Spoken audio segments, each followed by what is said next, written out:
Hi my dear brothers and sisters, I am MV. Welcome to my channel. BSc Radiography and Imaging Technology. In the course cut off தான் பார்க்க போறோம் category wise. OC, BC, BCM, MBC/DNC, SC, SCA, ST.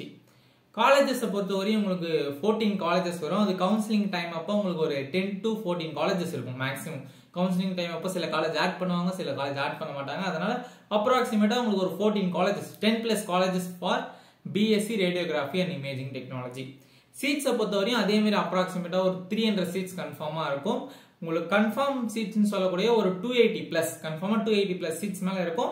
அது சில counselling அப்போ seat இன்க்ரீஸும் ஆகிறதுக்கு வாய்ப்பு இருக்கு, கொஞ்சம் டிக்ரீஸும் ஆகிறதுக்கு வாய்ப்பு இருக்கு. மேக்ஸிமம் சீட் இன்க்ரீஸ் ஆகிறதுக்கு தான் வாய்ப்பு நிறைய இருக்கு. 300 plus சீட்ஸ் இருக்கு. ஓசிக்கு 186 plus சைடு ஸ்கிரீனிங் கொடுத்துருக்கேன்.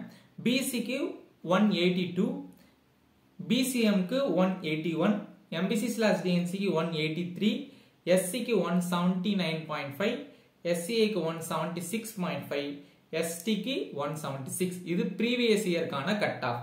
இந்த கட் ஆஃப் இருந்தா உங்களுக்கு அந்த 14 காலேஜ்ல ஏதாவது ஒரு காலேஜ்ல BSc Radiography and Imaging Technology கிடைச்சிரும். இதுல உங்களுக்கு அவ்வளோ கட் ஆஃப் உங்களுக்கு ரொம்ப வேரியேஷன் இருக்காது. இப்போ நீங்க நிறைய பேர் மெட்ராஸ் மெடிக்கல் காலேஜ் எதிர்பார்ப்பீங்க, சில டாப் காலேஜஸ்லாம் எதிர்பார்ப்பீங்க. அவங்க இதுல இருந்து ஒரு 2 to 3 மார்க்ஸ் அதிகமா இருந்தீங்கன்னா நீங்க டாப் காலேஜஸ் கூட ட்ரை பண்ணலாம், உங்களுக்கும் சான்ஸ் இருக்கு. அதை மட்டும் மறந்துடாதீங்க. ஏன்னா இது கடைசி கட் ஆஃப்.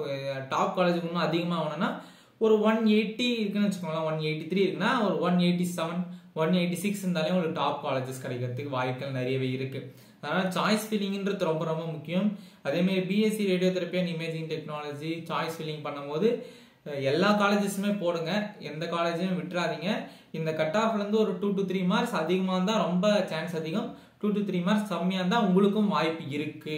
அதையும் நீங்க புரிஞ்சுக்கோங்க. கட் ஆஃப் கம்மியா இருந்தா நம்மளுக்கு கிடைக்காதுன்ற மைண்ட் செட் வேணாம். நீங்களும் கவுன்சிலிங் அட்டன் பண்ணுங்க.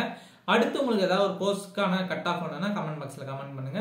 ஏதாவது டவுட்ஸ் இருந்துச்சுன்னா இன்ஸ்டாகிராம்லையும் கேளுங்க. இது எப்படி பிடிச்சிருந்தா மறக்காம smiling always be confident, be positive. Thank you for watching friends. Thank you.